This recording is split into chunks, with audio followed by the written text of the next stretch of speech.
pessoal, Aline Teixeira por aqui, mais um episódio do podcast Pode Vir.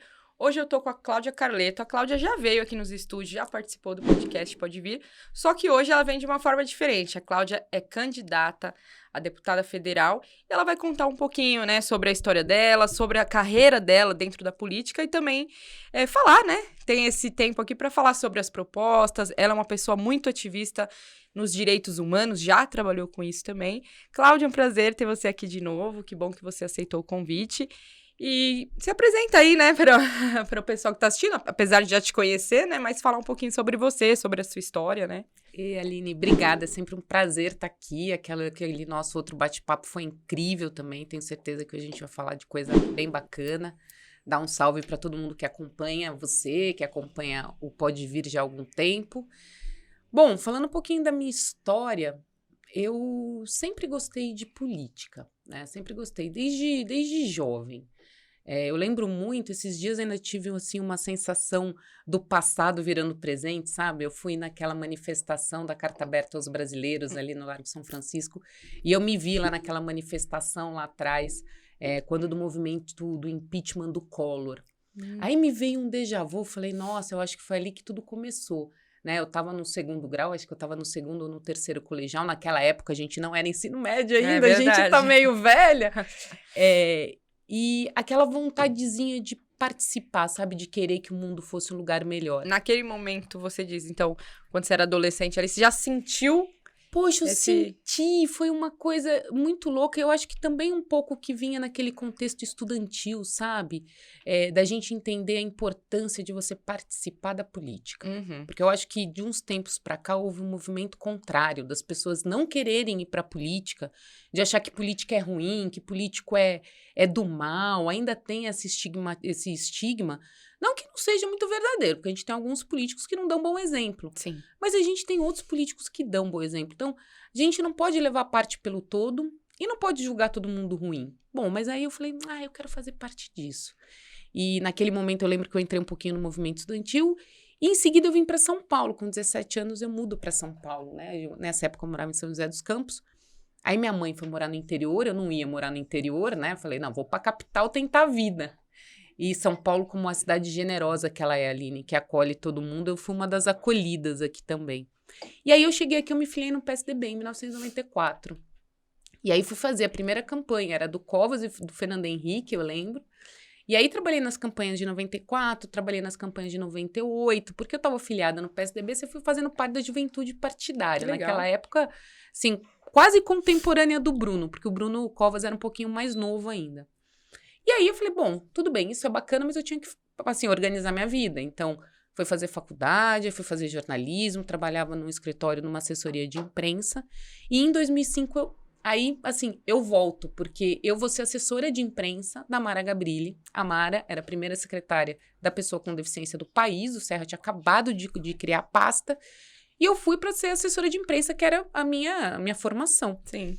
Aí voltou, sabe? Acho que voltou tudo Aquela de chama, novo. né? Acendeu. Acendeu, porque a Mara foi uma mulher que me mostrou a política, não que eu já não tivesse visto, mas ali no dia a dia da política, como você pode fazer política do bem, política pensando no outro, política de transformação social, política para ajudar. E o que foi feito durante ela ficou 1 ano e meio como secretária, porque depois ela foi para a Câmara Municipal como vereadora. O que a gente fez foi coisa pra caramba, e ajudar nesse processo foi muito bacana. E foi transformador, porque de lá pra cá eu não parei mais de fazer política, não parei mais de ajudar a fazer política, um pouco no bastidor, um pouco na frente, um pouco no executivo, um pouco no legislativo. E foi quando, em 2018, aí eu volto, né? E o Bruno me convida para ir para a prefeitura, para ser secretária executiva de mulheres, e depois para ser secretária de Direitos Humanos, que eu fiquei quase 3 anos, algo que me encheu de orgulho, cumprir essa carreira, porque, para além de um trabalho social que eu sempre fiz, sempre vi a Mara fazer, mas poder pôr a mão na massa e ver de perto, e ver como isso muda e transforma, Aline. Isso, assim, toca o coração de um jeito que eu acho que a gente nunca mais volta a ser a mesma pessoa. São coisas muito importantes que você falou, né? Primeiro, na importância do jovem ser mais politizado, né? Porque é o que você falou, hoje em dia as pessoas têm esse estigma. Porque política não presta, porque é tudo ruim e tal. E tem pessoas que aí é a segunda coisa importante que você falou, que fazem a política do bem, né? Não é todos, porque a gente tem uma mania de generalizar. Ah, não, tudo é ruim. Não é tudo ruim, né? Tem pessoas que estão ali querendo fazer o bem, a gente luta contra, né, os dragões, mas é assim, né? Tem pessoas boas, assim, que fazem bons trabalhos, e tenho certeza que você vai ser uma dessas pessoas, né? E é muito importante, né? Desde jovem, você já engajar, e o quanto isso mudou na sua mentalidade, e referente à política, né? Porque você vira uma pessoa politizada, porque você está engajada. E a gente sabe que a política, ela tá no nosso dia a dia, tá em tudo. Então não adianta a gente fingir, não gosto, mas outras pessoas vão votar, né? Vão escolher por você. E vão escolher por você. E você tá deixando a sua escolha na mão dos outros, né? Exatamente. E a terceira coisa que você falou, que eu acho muito legal, Cláudia, é a questão de quando você foi secretária, né?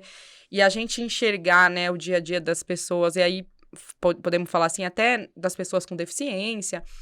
Que é muito fácil as pessoas fingirem que isso não existe, né? Quando não faz parte das nossas vidas, né? Com certeza. E quando a gente tá ali junto no dia a dia dessas pessoas e a gente vê as dificuldades que elas têm, coisas mínimas, né? Às vezes de ir num hospital, de ir num banco, de sair na rua pra andar, que seja, e a pessoa não consegue fazer isso. Então, é legal você trazer essa pauta, né? E aí, puxando isso, que eu sei que é uma vertente que você tem muito grande, né? Que é essa pauta dos direitos humanos. Como é que tá as suas propostas, né? Não só em relação a isso, mas de um modo geral mesmo, Cláudia. Eu ainda tô finalizando até um material que eu chamei uma série de pessoas com as quais eu convivi nesses últimos tempos para me ajudar a fazer um plano de mandato, propostas que a gente está encarando como são propostas importantes. Então, assim, uma pauta que eu tenho muito, muito carinho e trabalho com ela há bastante tempo, que é a questão da migração e refúgio, né? Então, contando aí com o apoio, esses dias mesmo eu recebi uma migrante de Guiné-Bissau, que é a Benazira. Ela é incrível, ela é uma mulher empreendedora, lutadora, chegou no Brasil há 20 anos. E assim, o Brasil e São Paulo, nosso estado, a nossa cidade, ela foi criada por imigrantes, né? Veja, eu também sou uma migrante interna. Eu vinha lá do interior e tal, e cheguei aqui e tive minha oportunidade. Então, as políticas para migração é algo que realmente me toca. Eu sei que a Mara, como senadora e antes como deputada, também tem um trabalho bem expressivo nessa área. Agora mesmo a Mara está lá na ONU, que hoje ela representa o Brasil na ONU, no Comitê Internacional dos Direitos das Pessoas com Deficiência. Então, veja, são pautas importantes, né? Então, migração, pauta para juventudes, a oportunidade do primeiro emprego, como a gente vence essa barreira, essa geração que antes todo mundo chamava de neném, né? A geração nem estuda, nem trabalha. Hoje a gente já está falando de uma geração sem, que é a geração sem emprego e sem trabalho. Não é que ela não quer, mas ela não tem. É verdade. Então, como é que a gente pensa e articula políticas nacionais para a gente poder ajudar os nossos jovens, os nossos idosos? População 60 a mais. Em 2030, a gente vai ter 30%, 2050 a gente vai ter 30% da população acima dos 60 anos. A gente está tendo envelhecimento da população graças ao nosso maravilhoso sistema de saúde. Hoje você consegue dar qualidade de vida para a população, ela está chegando mais longe. Mas e aí, o que a gente vai fazer com os nossos idosos? Eles estão dentro de casa, eles se aposentaram, mas aí eles não têm convívio social. A família fica distante, muitos desses idosos acabam ficando sozinhos. Então, como é que a gente trabalha e investe aí no envelhecimento ativo da nossa população? E daí para longe, né, Aline? Fora a gente fala de direito de mulheres, que para mim é uma pauta, a gente já falou disso da outra vez, né? Eu lembro que a gente falou bastante sobre isso, sobre enfrentamento à violência contra a mulher. Hoje mesmo estava vindo para cá, ouvindo no rádio, tentativa de feminicídio em Embu das Artes. O ex companheiro, né, estava indignado com o fim do relacionamento e foi esfaquear a mulher que estava grávida. Quem entrou na frente foi o filho dela, ele matou o filho e ela tomou algumas facadas. Então, veja, é hoje, é amanhã, é todo dia, a cada 2 horas uma mulher é morta no Brasil. Quer dizer, no mundo. O Brasil lidera o ranking de feminicídio. Então, poxa, são assuntos que, se a gente for puxar o fio, vai longe, tem muita coisa. Então, quando a gente fala de garantia de direitos, quando a gente fala de direitos humanos, eu gosto bastante de falar sobre isso, com até chata, porque, né, o pessoal fala, pô, direitos humanos, que coisa chata, lá vem ela, esse tema, isso, né? Vai defender bandido. Mas também porque as pessoas têm uma ideia errada, né, Cláudia, do que é direitos humanos, né? Sim, acha que direito humano é direito de defender bandido. Gente, olha, direito humano é defender o direito de todo mundo. né? É você entender os recortes sociais e defender as pessoas. Isso é direito humano. É o meu direito, é o direito da Aline, é o direito do Clarindo, do Bruno, é o direito de todo mundo. Então, poxa, eu tenho muito orgulho de carregar essa bandeira, batalho para a gente desconstruir essa imagem ruim que hoje tem em cima do termo, porque se a gente for ver Declaração Universal dos Direitos Humanos, todos somos iguais em dignidade e direitos, isso é o que preconiza. Então, gente, não é direito de bandido, é direito de todo mundo, né? É direito de pessoas, né, Cláudia? E, assim, nessas suas caminhadas, você deve estar vendo muita gente, né? Não sei como que tá sendo a sua campanha, tá uma correria, né? Porque a gente sabe que... Você sabe também, né, garota? Né? E você já identificou, assim, coisas que você fala, poxa, daria pra eu fazer alguma coisa de diferente? Eu não sei. Que nem a gente foi na casa de uma menina outro dia, que é a Karina, né? Que ela é PCD. E, assim, quando a gente vê ali a realidade, aí você bate o olho e fala, nossa, mas daria pra fazer tanta coisa, assim, coisas simples, às vezes. Por exemplo, a entrada do prédio dela é numa ladeira. Aí você fala, e ela me falou uma coisa que eu até achei engraçado, 60% do prédio que ela mora, que é uma CDHU, eu acho, que agora eu não me lembro, mas eu acho que são pessoas com deficiência. 60% é muita gente. E aí os caras fazem um projeto que a entrada é numa ladeira.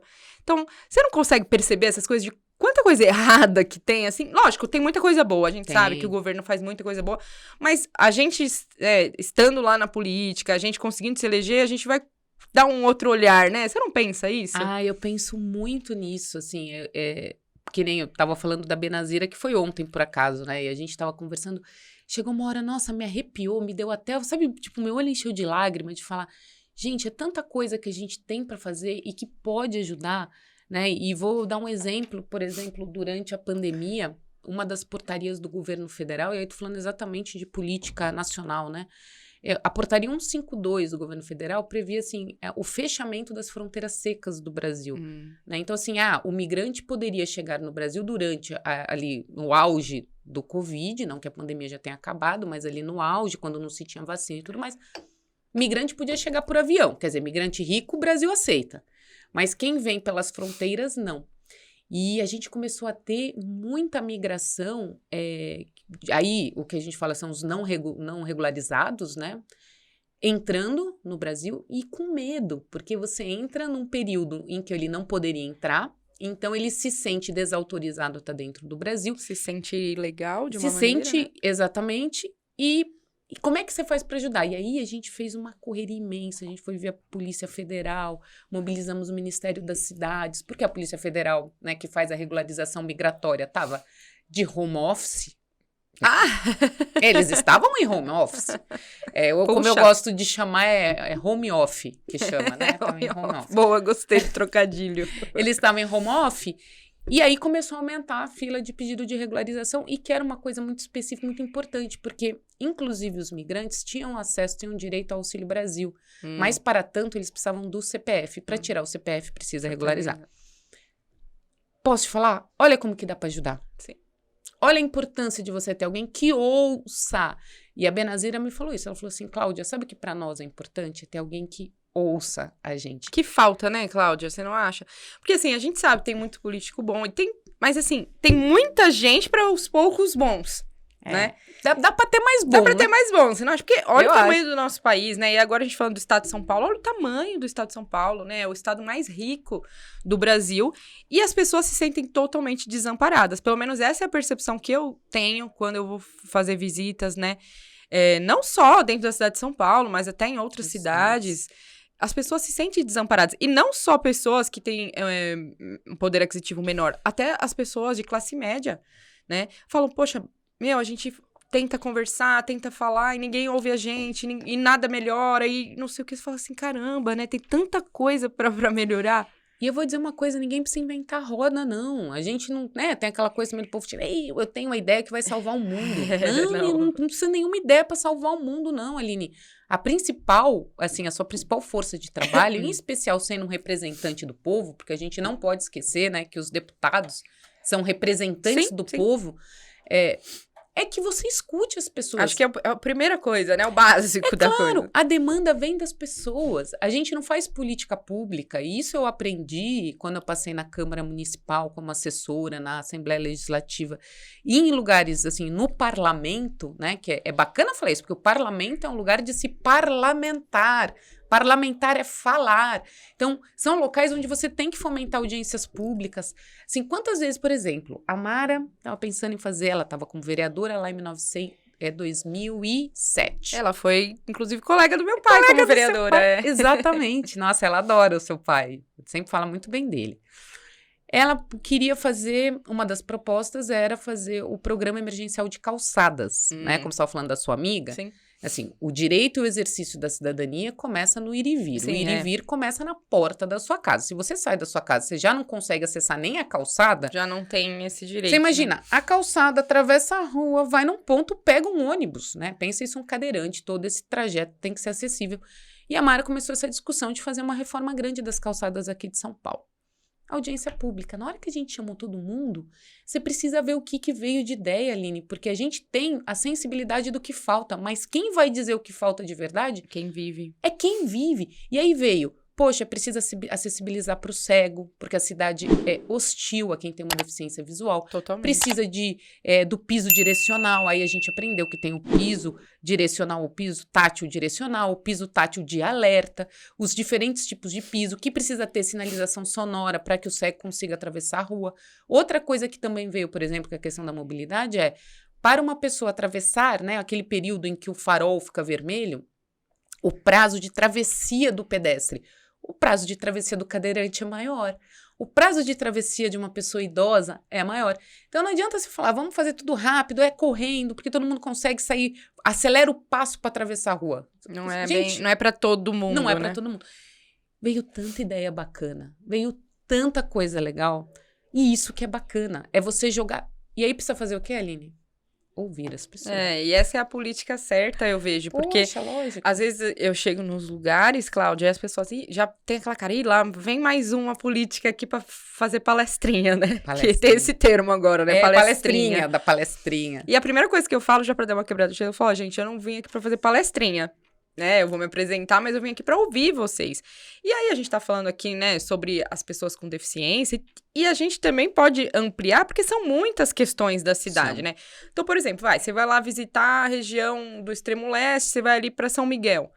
As pessoas que moram lá sabem os problemas da região. Claro. Então não adianta eu chegar lá e falar assim, não, porque eu vou fazer isso, vou fazer aquilo, aí as pessoas falam, tá, mas pra quem? Né? Quem falou que isso vai melhorar a região? Exatamente. Né? Não é da nossa ideia. Então, eu acho que a política do bem, e eu tenho certeza que é uma política que a Cláudia vai fazer, porque a gente tem muito, né, essa conexão, né, Cláudia, que a gente tem ideias muito parecidas. E não sei se porque é mulher, né, ou não, ninguém tá aqui pra falar mal de homem, nada disso, mas eu acho que a mulher tem um pouco mais dessa sensibilidade também de ouvir, de saber ouvir. Né? E não só escutar, porque escutar é o fisiológico, né? Eu tô te ouvindo, mas não tô ouvindo nada que você tá falando, não tô prestando atenção. É o ouvir mesmo, de você trazer aquelas informações pra você e você ir atrás daquilo que, poxa, o que eu posso fazer enquanto deputada federal pra ajudar essas pessoas. Porque a gente sabe também, pessoal, que política não é mágica, né, Cláudia? Porque o pessoal acha assim, não, porque chegou lá, pode fazer tudo. E também não é assim, né? Existem as regras, né? E tem as coisas que são específicas para um deputado federal, para um deputado estadual, para um vereador, que já é diferente. Exato. Mas a gente vai atrás pra ouvir as pessoas e ver naquilo que a gente pode ajudar, né, essas pessoas. Então, é só ouvindo mesmo, né, Cláudia? É ouvindo faz toda a diferença. Esses dias eu estava falando, né, de ser mulher. Veja, gente, mulher junto com homem. Eu acho que a nossa principal batalha, eu acho que as mulheres, a batalha feminista, que é outra palavra que eu adoro desconstruir. Porque todo mundo já acha que... Lá vem você falar. Eu lembro, quando eu comecei na secretaria, Aline, eu já falei isso pra você, o povo chega assim, lá vem, você vai falar de feminismo? Pelo amor de Deus, nem começa. Aí eu falava assim, bom, mas vamos desconstruir a sua ideia de feminismo? Engraçado que quando é pra desconstruir, o pessoal não quer, porque a pessoa às vezes quer tão crente naquela ideia que ela tem e não quer mudar, meu. E mudar é tão bom, né? É tão bom.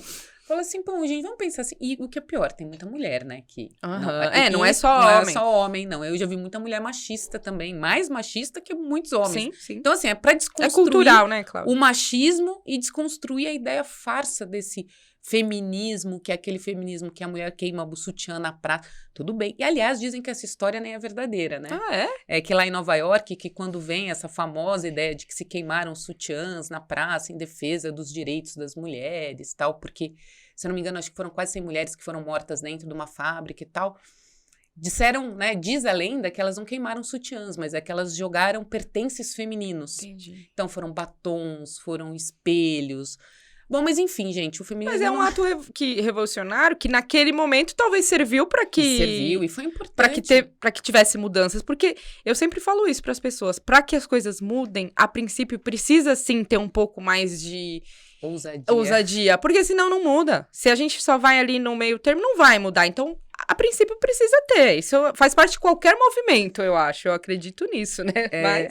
Mas aí quando a gente fala, né, do feminismo atual, o feminismo atual é a gente defender aquela mulher que pega 3 conduções por dia, que não tem com quem deixar o filho, que tem dificuldade de acessar a creche, que não consegue ir num sistema de saúde, porque a gente sabe que a saúde da mulher requer mais cuidado, é aquela mulher que é abusada, é aquela mulher que sofre violência dentro de casa, e não é só a violência física, né, que é desqualificada pelos vizinhos, que é julgada pelo tamanho da saia que usa.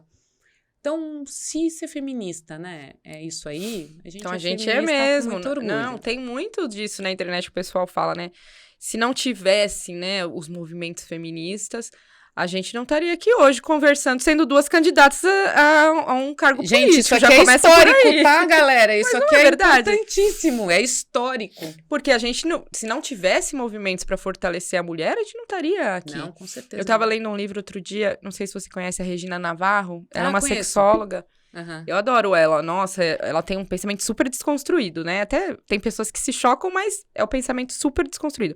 E eu tava lendo um livro dela que fala sobre a história do amor dentro da nossa sociedade, mas aí começa lá na pré-história mesmo, ela começa bem... E o quanto... E aí ela vem trazendo junto, as mulheres foram massacradas durante séculos e séculos, né? Então, hoje a gente tá num momento que a gente pode fazer isso. Porque alguém lá atrás lutou pela gente, e né? alguém lá atrás morreu seguramente por isso, e foi perseguido por isso. Se você for levar em conta que se pode votar no Brasil há 90 anos...